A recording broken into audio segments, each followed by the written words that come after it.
ఆంధ్రప్రదేశ్ ముఖ్యమంత్రి నారా చంద్రబాబు సారు తెలంగాణ ఉప ముఖ్యమంత్రి మల్లు బట్టి విక్రమార్క సార్ ఇంటికి ప్రత్యేకంగా పయనమయ్యి వచ్చిండట.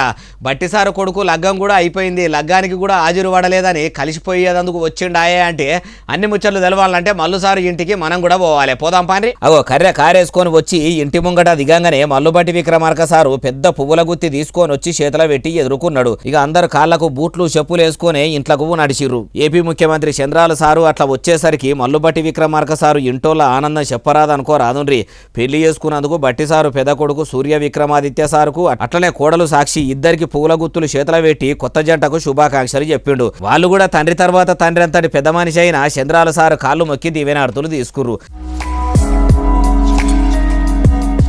అటెనక సిక్కి మల్లు బట్టి విక్రమార్క సారు శాల్వా కప్పి సన్మానం చేసినాక ఫోటోలకు వీడియోలకు ఇట్లా పోజులు పెట్టిర్రు. ఫోటోలకు వీడియోలకు పోజులు ఇచ్చుడు అయిపోయినాక సోఫాల్లో తీర్పాటకంగా కూర్చొని ఏపీ ముఖ్యమంత్రి చంద్రబాబు సారు, తెలంగాణ ఉప ముఖ్యమంత్రి మల్లు బట్టి విక్రమార్క సారు ఇద్దరు ముసిముసిగా నవ్వుకుంటా ముచ్చట్లలో మునిగిపోయిర్రు. అటెనక సిక్కి ఇక పొయ్యే ముంగట అందరూ సపరేట్ గా ఫోటోలు కూడా దిగిర్రు. ఎట్లయితే ఎదుర్కొర్రో మళ్ళా అట్లనే మర్యాద పూర్వకంగా వచ్చిన పెద్ద చుట్టాన్ని ఇంటికి సాగనంపిర్రు. ఇగో ఇట్లా అయింది చంద్రబాబు సారు మల్లు బట్టి విక్రమార్క సారుల ఇంటికి పోయిన ప్రోగ్రాము. చూసినరా పెద్ద పెద్ద లీడర్లు మీదికి చూడ తిట్టుకొని తర్వాత ఒకళ్ళ ఇట్ల పెళ్లి అయితే ఒకళ్ళ ఇంటికి ఇట్లా ఓవుకుంటా మంచిగా కలిసిమెలిసి ఉంటారు. గాని వీళ్ళ మాటలు నమ్మి రెచ్చిపోయిన కార్యకర్తలు మాత్రము పగలు వెంచుకొని రగిలిపోతుంటారు. పండుగలు పబ్బాలు కూడా కలిసి చేసుకోరు. ఇసొంటివి చూసన్నా అసొంటోళ్ళు రాజకీయం లెక్క చేస్తే బాగుండంటారు ఈ ముచ్చటిన్నోళ్ళు.